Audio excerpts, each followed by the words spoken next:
Lyra didn't turn. She was staring at the horizon, remembering the last time they came. The carnage, the smell of scorched earth, the face of a young recruit who hadn't even lived to fire his first shot. "How many colonies this time?" she asked, voice hollow. Kale hesitated. 3. Gone. No survivors. She closed her eyes, a wave of pain washing over her chest. "It's starting all over again," she whispered. "After 30 years of peace. They never left. They just waited." Back in the command center, holograms flickered to life, projecting alien vessels unlike anything they'd seen before. Sleeker, darker, alive. These weren't the raiders of the last war. This was something evolved. Suddenly the doors hissed open, and a small boy rushed in, clutching a battered compad. The wind howled across the ragged cliffs of Caldor 7 as Admiral Lyra Voss stood alone beneath the twilight sky, her long coat flapping around her like a shroud. The sky above shimmered in hues of deep violet and burning crimson, an omen, perhaps, of what was to come. She'd once found this view peaceful. Now it only whispered of war. Behind her, the base was alive with movement. Troop carriers hummed, armored suits clanked against steel floors, and voices barked commands through comms filled with static. The Alliance was mobilizing. Every soldier knew it. The silence of the stars had been broken. Commander Kale was the first to approach. "Admiral," he said quietly, eyes shaded with concern. "The fleet is nearly ready. The transmission from the Outer Rim confirms. It's them. They're back." She took the pad and pressed it to her ear. A familiar voice, older and wearier, cracked through. "Lyra." Her breath caught. "Aaron? I can't talk long. They know I'm alive. I've seen what's coming, and it's not just war. They're using something ancient. Not technology, not magic. It's something else." Lyra felt the chill run down her spine. "Where are you?" she demanded. "I'll send coordinates. Don't trust the Alliance entirely. And whatever you do, don't activate the beacon." The transmission cut out. Her hand trembled as she lowered the compad. Around her, the room waited in silence. Kale spoke softly. "Do we prepare the fleet?" Lyra stood straighter, steel returning to her spine. "No," she said. "We prepare everything. Because this isn't just another battle. It's the beginning of the end." The storm was no longer coming. It was already here. In the cold vacuum above Caldor 7, the silence of space was shattered by the sudden appearance of a massive alien vessel. It blinked into existence like a wound in the stars, silent, seamless, and menacing. Blacker than space itself, it seemed to absorb the light around it. No warnings, no hails, just presence, watching. On board the Alliance command ship Nova's Grace, alarms screamed to life. "Contact! Massive energy surge at grid point 9. The tactical officer barked. Commander Kale stared at the growing shape on the screen. "What in the name of—" Lyra Voss stepped onto the bridge, eyes wide, but unshaken. "It's a Sentinel-class hive carrier," she said coldly. "I've seen one before, 30 years ago, orbiting the ruins of Rinthar." The crew fell silent. "But those were destroyed," the helmsman whispered. "Not all," Lyra said grimly. Suddenly, a glowing symbol flickered to life on the hull of the alien vessel. An ancient spiral, the mark of the forgotten race Aaron had once told her about. Not just the enemy, the architects of the hive. "They're not just back," she muttered. "They've evolved." Down in the communications bay, the comm tech shouted, Ma'am, we're receiving something. Not language. A frequency. Patterns. Lyra leaned in, her face tightening as the audio hissed into the room. A rhythmic pulse, then a whisper.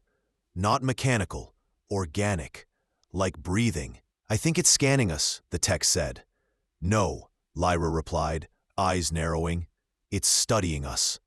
Suddenly the ship jolted violently. Lights flickered. Gravity flickered for a second. They're using gravity warping fields, Kale shouted. If they disrupt our core, we'll be dead in the water. Evasive pattern Omega-5, Lyra snapped. And prepare weapons, but do not fire unless I give the command. On the surface of Caldor 7, civilians watched in terror as the night sky shimmered with activity. Tiny flashes, fighter escorts, streamed toward the mothership like angry insects. Inside the Nova's Grace, a message blinked across Lyra's private console. Coordinates received. Erin's location, Secure Zone 12C, Dead Sector. Her heart pounded. Kale noticed her distraction. Ma'am? She looked up. I have to leave. You're in command. He stepped forward, alarmed. You can't go down there alone. I'm not. I'm taking the Phantom. Stealth tech. I need answers, and only one man has them. Kale's jaw tightened. Then Godspeed, Admiral. Minutes later, Lyra was aboard the Phantom-class scout ship, punching through the upper atmosphere. As she descended into the shadowy terrain of Sector 12C, her mind raced. What had Erin seen? What ancient force was guiding this new enemy? And why, after all these years, was the beacon still untouched, yet whispering to her in dreams? The clouds broke. Below, nestled in a ravine of dead earth and twisted ruins, a figure waited. Erin, older, scarred, alive. But something in his eyes had changed. Something haunted. The Phantom-class scout ship touched down in the ash-swept ravine. Dust swirled in spirals as the engines cooled, and the only sound left was the gentle hum of Lyra's powered suit as she stepped onto the dead soil. She approached the figure slowly. Erin stood motionless, like a statue carved from war and time. His face was older, weathered by radiation, grief, and solitude, but unmistakably his.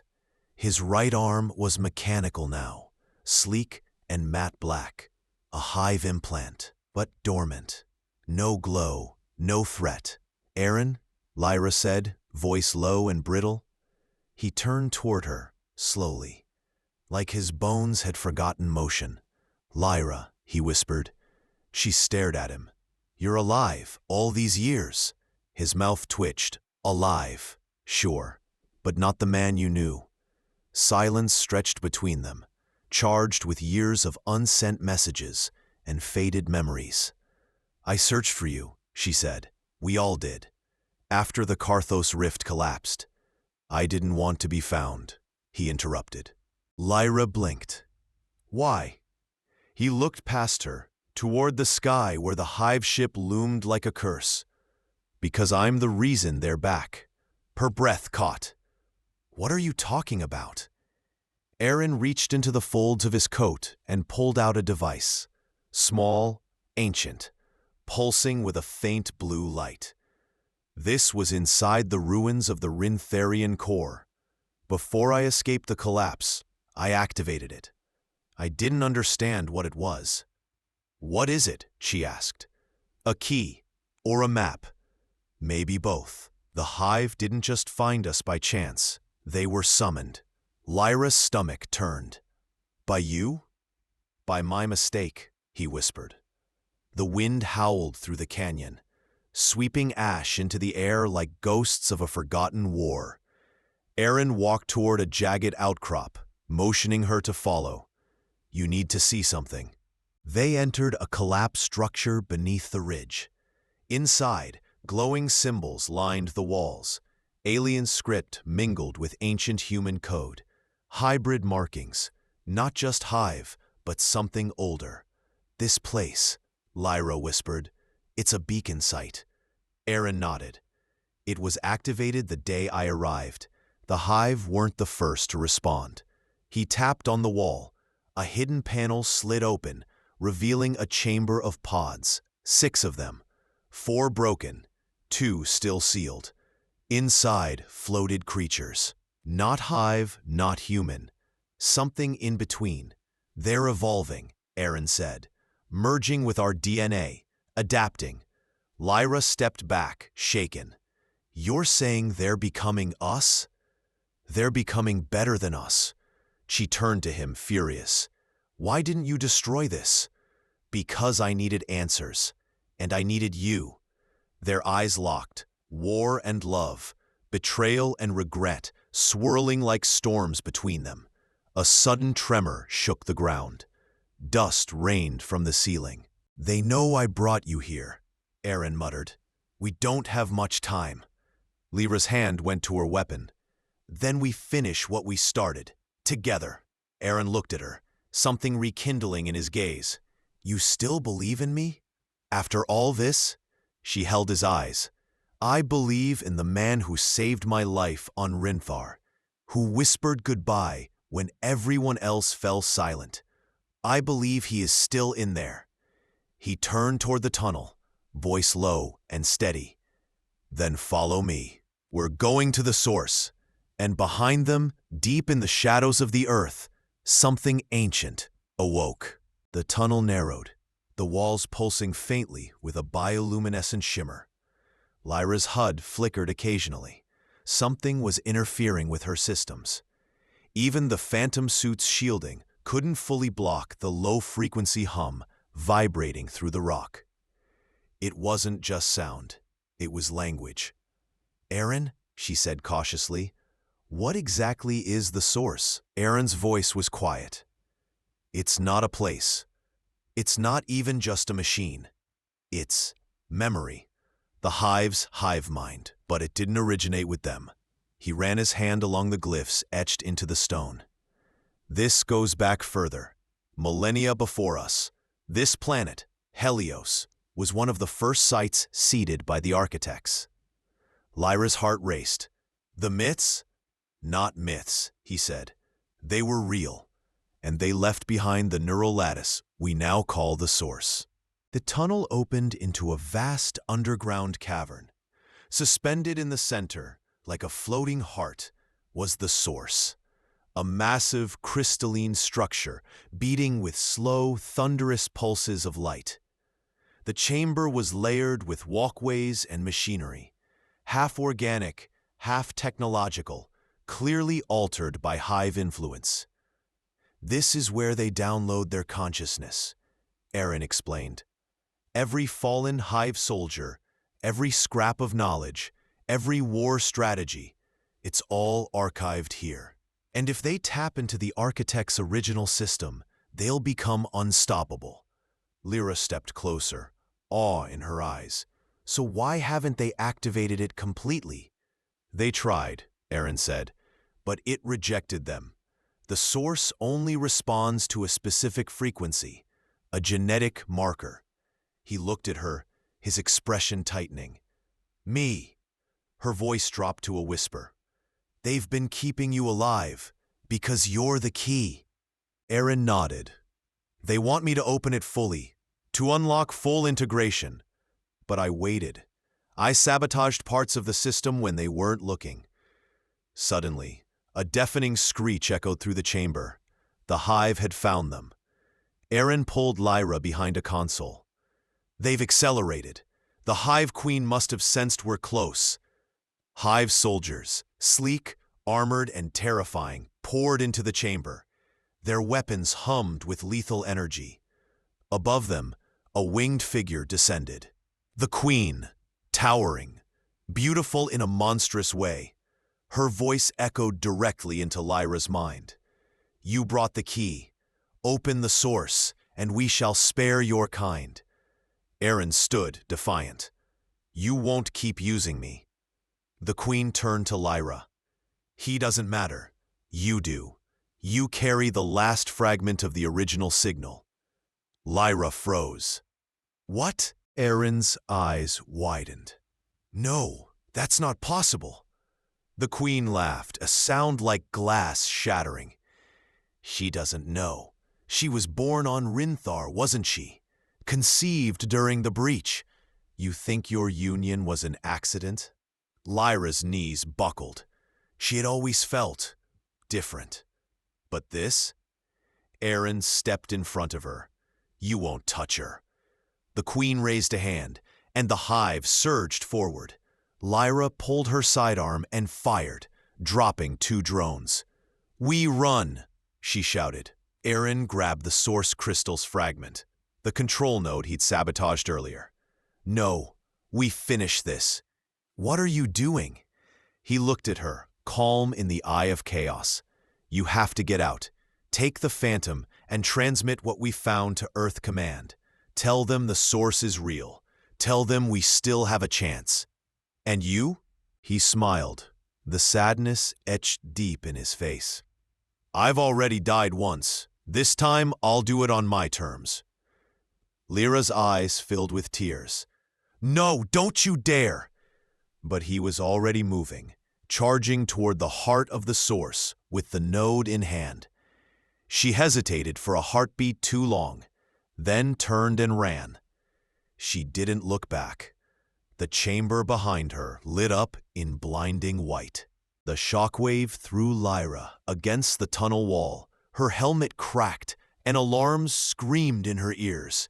Smoke and dust choked the corridor as the cavern behind her imploded. The source was collapsing. Aaron, she cried, turning back. But there was only fire, stone, and silence. Her heart pounded, her lungs burned. But somewhere deep inside, something else stirred. A pulse. Not fear, not panic. A resonance. As if the source had touched her before vanishing. As if Aaron had transferred something. She stumbled through the tunnel, battered, gasping, but alive. The hive were in chaos behind her. Whatever Aaron did, it worked. Their signals were scrambled. Their network fractured. She reached the surface. The Helios sky was crimson with the light of twin moons. The Phantom was still cloaked where they'd left it, and she climbed in, hands trembling. Once airborne, she initiated a secure connection to Earth Command. This is Lieutenant Lyra Wren. Operation Firewake complete. The hive source has been neutralized. Data package uploading now. Static buzzed in her earpiece. Then came a voice. Copy that, Lieutenant Wren. Report status. She hesitated. Her throat tightened. Casualties. 1 confirmed. Commander Aaron Holt. He stayed behind to detonate the neural core. A long silence. Then, understood, Lieutenant. His sacrifice won't be forgotten. Her hand hovered over the comm switch. Her eyes locked onto the stars ahead. But something new was happening. Her console blinked. Signal detected. An encrypted message. Not from Earth. Not from the hive. From him. She opened it. Audio only. His voice, calm, strong, alive. If you're hearing this, it means I failed to make it out. Or maybe I found another way in. Lyra, the source didn't die. It took me. But I had time. Time to send this. You were right. This war, it's not just survival. It's evolution. They feared you for a reason. You are the next step. Protect Earth, not with vengeance, with vision. Tears streamed down her cheeks. Aaron. The message ended, but the resonance inside her grew. The data node on her wrist glowed faintly, the same glow as the source. It had marked her, chosen her. She set course for Earth. A new war was coming, not just with the hive, but with those who would try to control what they didn't understand. And she would be ready, not as a soldier, as the last bridge between what was human and what was next.